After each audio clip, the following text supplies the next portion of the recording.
It is always good to be here, Steve.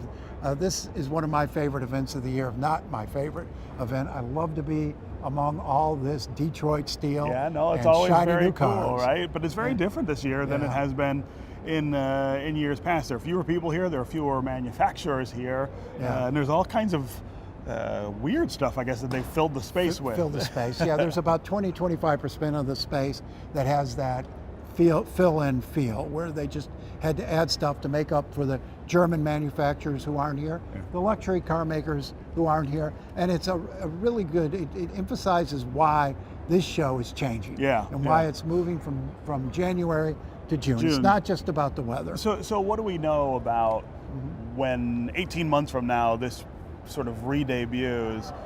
What will look different? Well, it's going to be a whole different type of show.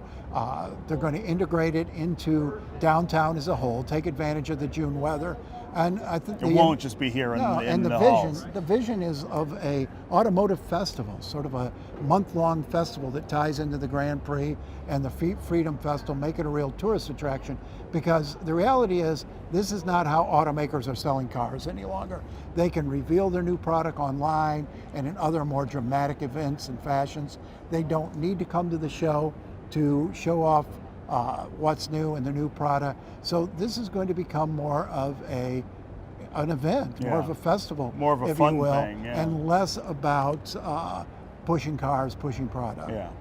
Earlier this week, I spoke with the president of the Detroit Auto Dealers Association, Doug North, who will be chairman of the show next year. We talked about where the show goes from here and the risk and opportunities that come with moving it to June.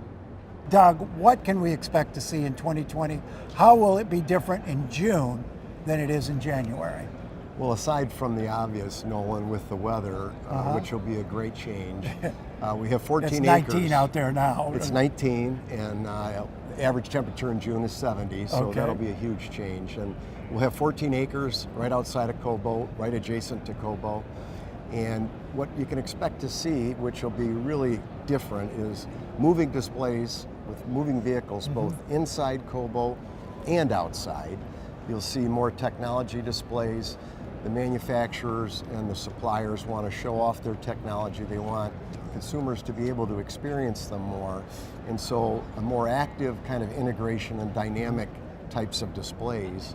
In addition, obviously we've got the wonderful things that Detroit has to offer in the surrounding area, including we have Hart Plaza as part of the area, and we have the waterfront and the ability for people to come down and not have to worry about parking. They could make a day out of it, plus the kids will be out of school. And Doug, this has been a very successful show over the years, but it had to change because this industry is changing and the way automakers market cars is changing.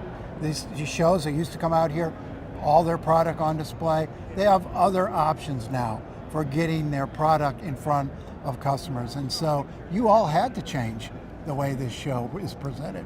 We did, and this is not a new thing. We have been following this closely and even doing some conversations and doing some preliminary planning over the last few years, because many of the other shows throughout the world had seen some of these brand defections. And so part of our objective, or our primary objective, is to make sure we provide a platform that both manufacturers see value in and they can interact with their consumers, and the consumers see value and they have a more interactive experience with the vehicles.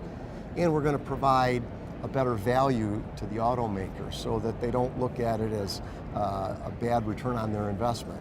So we hope to be able to provide that kind of platform, more dynamic, more interactive, consumer friendly, as well as keeping up with what technology is doing. And you did. You had 3 German automakers pull out this year who normally would be here. You guys saw the writing on the wall. So would you expect, once you get to June 2020 and you're indoor, outdoor, and you got things going on all over downtown Detroit, that you would bring most of these automakers back to the show? That certainly would be our objective, and we continue to have conversation with those manufacturers, and they have been very supportive of the move. I think that we still have to have more conversation so that they can better understand the value proposition and the return on their investment. But our hope would be to create an environment that they want to be part of and that they feel they need to be part of, and that they can't, kind of a can't miss event. So what are you worried about, Doug? I mean, what are the risks? This has been, as we said, a successful show in January when there's nothing else going on in Detroit. You move it to June, all sorts of other competition for people's time and attention. What are you worried about in this transition? Well, there's all sorts of, I guess, obstacles to doing it, but you know, we do have 800,000+ people that come through here in January, and our hope would be that given the greater environment and more flexible options that we could grow that. We're always concerned about our charity event, which is, as you know, a really important part of our show. And we have some great ideas on how that could be both an indoor and an outdoor. So perhaps we can get 20,000 people to come down instead of, you know, 12, 13, 14,000. So we have concerns, but the kids will be out of school, so it provides really a lot more opportunity for families. It's on the heels of the Grand Prix, so Detroit's mindset is certainly on cars, and from the Grand Prix it goes right into our show, and then it concludes on a Saturday, and that next Tuesday are the Ford fireworks. So it's really sort of a festival, automotive festival time in Detroit.